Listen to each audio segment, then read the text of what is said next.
जिला मुख्यालय के गुड़ कस्बे के वार्ड क्रमांक 15 में नव विवाहिता का उसके घर में शव मिलने के बाद हड़कंप मच गया। पुलिस द्वारा मृतका की पहचान नेहा पटेल पत्नी रंजीत पटेल निवासी गुरवा वार्ड क्रमांक 15 के रूप में की गई है। बताया जा रहा है कि 5 मई 2025 को नेहा की शादी हिंदू रीति रिवाज के अनुसार गुरवा निवासी रंजीत से हुई थी, जिसके बाद से लगातार नेहा के पति और ससुराल पक्ष के लोगों के द्वारा दहेज के लिए प्रताड़ित किया जा रहा था। इसी बीच दहेज की मांग को लेकर पति पत्नी के बीच झगड़ा इतना बड़ा कि मायके से ससुराल पहुंचे नव विवाहिता के परिजन नेहा को लेकर उसके मायके चले गए। कुछ दिनों बाद नेहा का पति रंजीत अपनी ससुराल पंखुड़ी पहुंचा और नेहा को लेकर अपने घर आ गया। 28 तारीख की रात एक बार फिर पति पत्नी के बीच दहेज को लेकर विवाद की स्थिति बनी और दूसरे दिन नेहा के कमरे में उसका शव पाया गया। मृतका के भाई शेर बहादुर के मुताबिक 29 तारीख की सुबह उन्हें मोबाइल में एक मैसेज मिला जिसमें लिखा हुआ था कि नेहा को मैंने मार दिया है, आकर उसका शव ले जाओ। मैसेज मिलते ही आनंद फानन में नेहा के पिता भाई सहित अन्य परिजन गुरवा पहुंचे, जहां उसके कमरे में नेहा का शव मिला। परिजनों के मुताबिक नेहा की हत्या उसके पति ने गमछे से गला घोंटकर की है। वहीं इस पूरे मामले में गुड़ पुलिस का कहना है कि मर्ग कायम कर लिया गया है। परिजनों के कथन भी पंजीबद्ध किए गए हैं। मामले की जांच शुरू कर दी गई है। शीघ्र आरोपियों को गिरफ्तार कर लिया जाएगा। जो लड़की खत्म हुई ये कौन थे आपके? वो हमारी साली लगे। क्या घटना क्या हुई है? घटना मैसेज आया हमारे पास 28 तारीख को सुबह 8:37 में, जिसमें लिखा हुआ था कि मैं मार डाला हूँ और जो भी करना हो कर लेना। ये मैसेज कौन किया था? ये रंजीत जो उनके पति हैं उनके मोबाइल से आया था। अब कौन किया था इसके बारे में जानकारी नहीं बता सकते, क्योंकि घटना स्थल में जब जांच हुई तो बताया गया कि मोबाइल घर पर था। लड़की क्या नाम था? नेहा पटेल। ये शादी कब हुई थी उनकी? ये 5 मई के समथिंग।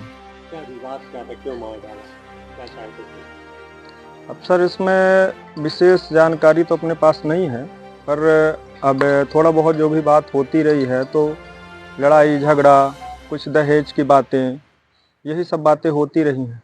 ये काहे से मारा, कुछ पता चला आप लोगों को? रिपोर्ट के आधार पे गला घोंटकर और फिर गमछे से फांसी लगाने टाइप का उसमें दिखाया गया है। जो हम लोग देख पाए हैं तो गले में आपके गमछा की फांसी टाइप की लगी हुई थी। आरोपी पकड़ा गया क्या अभी? आरोपी अभी नहीं पकड़ा गया, फरार हो गया। जी हाँ सर। सर। अब सर जब जानकारी के अनुसार आपके ITI किए हुए थे, लाइट वेट का काम करते थे और खेती किसानी थे अपना वही करते थे। पहले भी इस तरह की कोई घटना हुई थी? नहीं, इसके पहले ऐसी कोई घटना नहीं। हो गया अब मियाँ बीवी में थोड़ा बहुत देखिए हर घर में होता है, तो वहाँ भी सुनने को आता था, किंतु इतनी बड़ी घटना। पटेल, मैं नेहा का भाई हूँ।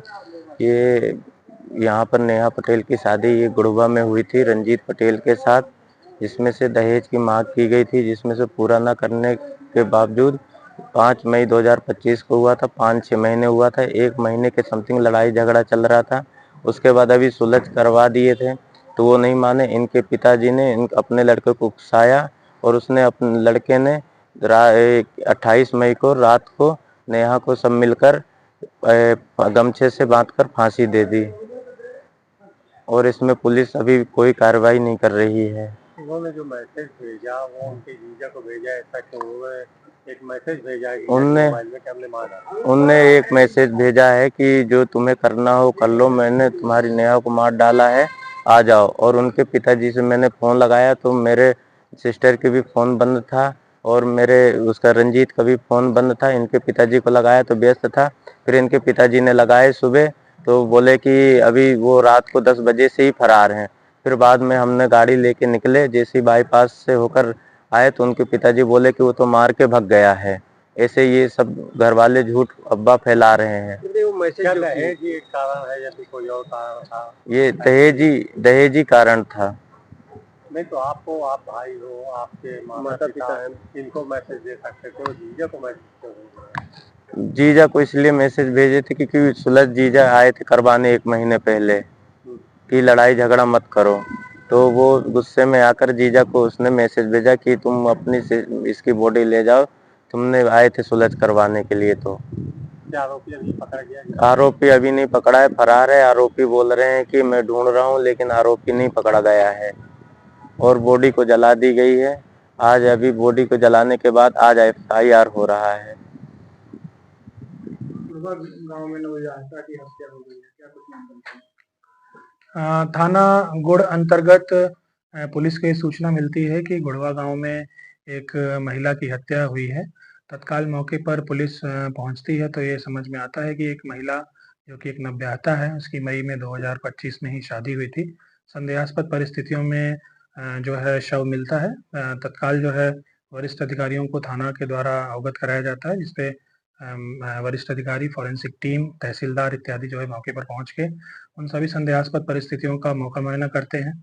और प्रथम दृष्टया यह जो है संदेहास्पद परिस्थितियों में बॉडी का पाए जाने से उसका PM कराया गया। PM कराए जाने और बाकी सभी सर्कमस्टेंशियल एविडेंसेस से ये पाया गया कि इसकी संदेहास्पद परिस्थितियों में जो मृत्यु हुई है वो प्रथम दृष्टया एक हत्या है। और जो परिजनों के और जो सारी चीज़ें हैं वो बयान उनके चल रहे हैं।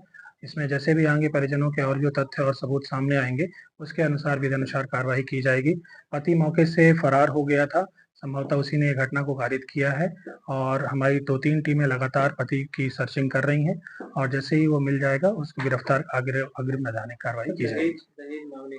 जी बिल्कुल, ये दहेज को लेकर के परिजनों ने अभी तक प्रथम दृष्टया जो भी मौखिक स्तर पे और अभी हमारे यहाँ लिखित बयान भी इनके हो रहे हैं, दहेज को लेकर के भी बात सामने आई है और भी जो भी साक्ष्य आते हैं तो सभी सुसंगत धाराओं को समावेशित किया जाएगा FIR में और अग्रिम वैधानिक कार्रवाई इसमें की जाएगी। तो हत्या के बाद कुछ मैसेज भी आया था मोबाइल में?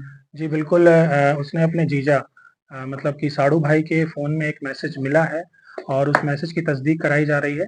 हमने साइबर फॉरेंसिक्स और साइबर सेल में उस मैसेजेस को फॉरवर्ड किया है। हमारे थाने की बाकी टीमें भी इस चीज़ में लगी हुई हैं कि उस मैसेज को तस्दीक किया जाए कि वो मैसेज किसके फ़ोन से, किस नंबर से और उस मैसेज की क्या सत्यता है, इस बात की भी हम तस्दीक कर रहे हैं।